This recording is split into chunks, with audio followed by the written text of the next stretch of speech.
کریم میں نامحرم سواری کو بٹھانا. کریم پر گاڑی چلاتے ہوئے اگر کوئی نامحرم تنہا سواری مل جائے تو کیا حکم ہے؟ عبد الواجد.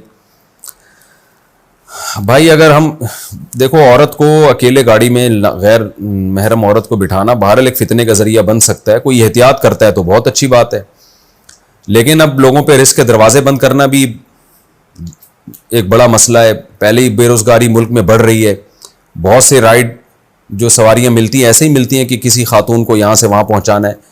تو اس میں یہ ہے کہ نظر کی حفاظت کریں. اور دیکھو تنہائی میں کسی نامحرم عورت کے ساتھ جمع ہونا تو بالکل ہی حرام ہے، لیکن گاڑی میں اس نوعیت کی تنہائی نہیں ہوتی کہ جو بالکل ہی کہیں بند کمرے میں جمع ہو. اس میں جو فتنہ ہے وہ زیادہ ہے، وہ تو حدیث سے بالکل ہی حرام ہے کہ آپ صلی اللہ علیہ وسلم نے شدید مانت ہے اس میں کہ کسی عورت کے ساتھ آپ مکمل تنہائی میں جمع ہو. لیکن گاڑی میں بھی فتنہ ہوتا ہے، تو آپ کم از کم اتنا اہتمام کیا کریں کہ کسی کی اگر اللہ نے آپ کو مالی وسائل زیادہ دی ہیں اور کوئی بہت زیادہ ضرورت نہیں ہے تو اگر کوئی جوان لڑکی ہے، کوئی ایجڈ خاتون ہو، ان کو بٹھانے میں شاید میرا خیال ہے کوئی حرج نہیں ہے.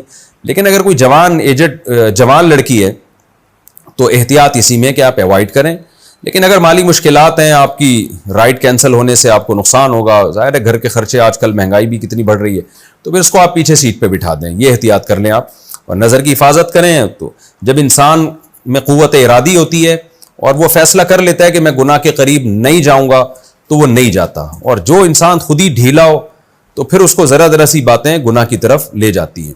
بعض دفعہ فتنہ یہ ہوتا ہے کہ بہت سے ڈرائیوروں نے ہمیں بتایا کہ لڑکی خود ہی آج کل بہت ساری لڑکیاں خراب ہو گئی ہیں، وہ خود آفر شروع کر دیتی ہیں. اس صورت میں مرد کے لیے بہت بڑی آزمائش ہے.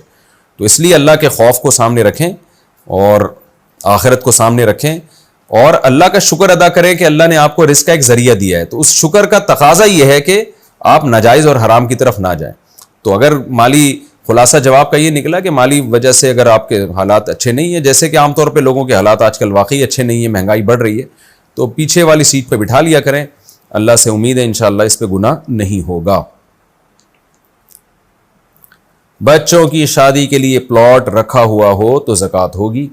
ایک شخص کے 2 پلاٹ ہوں اور یہ نیت ہو کہ ایک پلاٹ بیچ کر دوسرے سے گھر بناؤں گا، یا یہ نیت ہو کہ بیچ کر بچوں کی شادیاں کروں گا، کیا اس پر زکوٰۃ ہوگی؟ عبد الواجد. جی ہاں ہوگی، کیونکہ اس شخص نے جو پلاٹ خریدا تھا بیچنے کے لیے اس سے خریدا ہے.